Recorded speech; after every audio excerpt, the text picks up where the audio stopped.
रायचूर एक ऐसा शहर जहां हाल ही सालों में कई स्कैम्स, फ्रॉड्स और इलीगल माफिया देखे गए। एक ऐसा शहर जो बिजली बनाकर पूरे रियासत को रोशन करता है, लेकिन आज यहां के अंधेरे में एक ऐसा सच छुपा है जिसको सुनकर कुर्सियां हिल सकती हैं। सरकारी कोयला, करोड़ों का माल और रात के अंधेरे में चलने वाला एक ऐसा काला बाजार जिसमें शामिल है वो लोग जिन पर आम आदमी भरोसा करता है। रेल बोगियों से चोरी, यरमरत स्टेशन का माफिया और रायचूर के कुछ सियासतदान और यूथ विंग के वो चेहरे जिनका नाम अगर सच में सामने आए तो शहर का माहौल कांप उठेगा। इस वीडियो में हम दिखाने वाले हैं सबूत, गवाह, सीसीटीवी।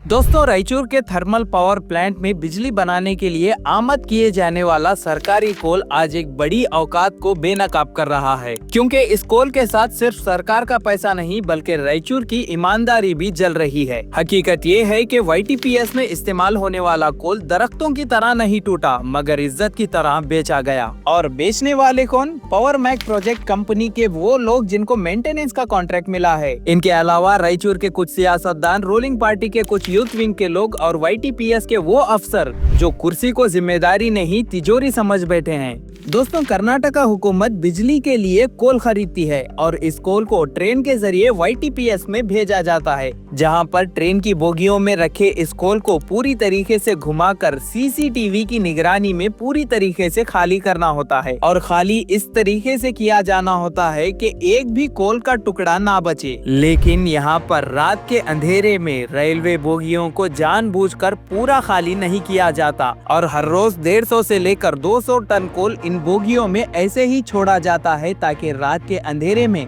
साइड से लॉरी और टिप्परों की आवाज के साथ सरकारी खजाना प्राइवेट बन जाए। और ये ट्रेन जब वापस यरमरस रेलवे स्टेशन पहुंचती है तो वहां पर इन बोगियों में बचे हुए कोल को लेबर्स के जरिए बाहर निकाला जाता है। इतना कोल के आप इन तस्वीरों में देख सकते हैं कि कोल का ढेर लगा है। सरकार के खजाने को इतना लूटा जा रहा है कि यहाँ पर बिना किसी गाइडलाइंस के प्राइवेट लेबर्स को हायर कर कम से कम दिहाड़ी में इन लेबर्स को इस चोरी का हिस्सा बनाया जा रहा है। ना ही कोई गाइडलाइंस, ना ही कोई सेफ्टी मेजर्स और हत्ता के इन लेबर्स का कोई शनाख्ती कार्ड यानी आइडेंटिटी कार्ड भी नहीं है। और बिना आइडेंटिटी कार्ड के ये लेबर सरकारी खजाने पर हाथ लगा रहे हैं, जिसका इल्म यानी नॉलेज शायद इन लेबर्स को भी नहीं है। बहरहाल दोस्तों, ये कोल रात के अंधेरे में इन ट्रक्स में लोड करके यरमरस स्टेशन से कर्नाटका के अलग अलग शराब की फैक्ट्रियां और ईंटों की फैक्ट्रियों में 6 से 7 हजार पर टन की कीमत में बेचे जा रहे हैं।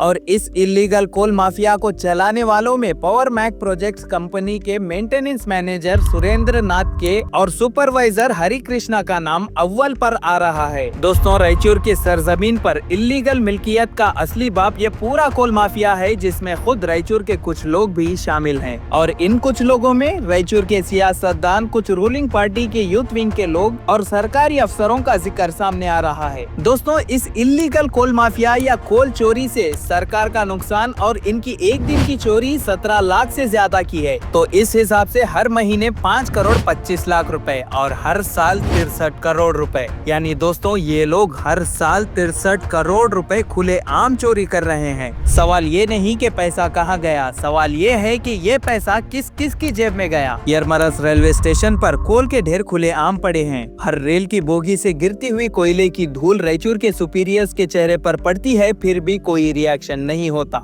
आखिर क्यों? दोस्तों, YTPS के इतने पास होने के बावजूद अफसर चेकिंग पर जाते नहीं और रायचूर जिला एडमिनिस्ट्रेशन जो आम आदमी की बाइक का चालान फौरन काट देता है, वो इस करोड़ों के घपले पर इतना गूंगा, बहरा और अंधा क्यों हो गया है? क्या उनकी रूह मर चुकी है या उनकी जेब भर चुकी है? रेलवे कानून को रोजाना तोड़कर कोल उतारा जाता है, CCTV के नीचे चोरी होती है, फुटेजेस अफसरों के सामने रखा जाता है, प्रूफ उनके टेबल पर पहुंच जाता है, मगर एक्शन ना आधा, ना सवा, ना जीरो, बिल्कुल नल। आखिर क्यों? रायचूर पुलिस, कर्नाटका पुलिस जिसको नंबर 1, नंबर 2 का खिताब मिलता है, वो आज इस इलीगल कोल मंडी को जिंदा क्यों रखे हुए हैं? आखिर किसकी हिफाजत में ये माफिया सांस ले रहा है? किसकी हिमायत में ये ब्लैक बिजनेस चल रहा है? और किस सियासतदान की इतनी हिम्मत बढ़ी हुई है कि वो सरकारी खजाने को अपनी जागीर समझे और सबसे बड़ा सवाल, कौन है वो रूलिंग पार्टी के यूथ विंग के लोग जिन पर इल्जाम है कि ये कोल माफिया का बड़ा हिस्सा है। रायचूर के यूथ को सीधा रास्ता दिखाने वाले लोग अगर खुद चोरी और घपले के ठेकेदार बन जाएं तो फिर रायचूर का फ्यूचर कहां जाएगा।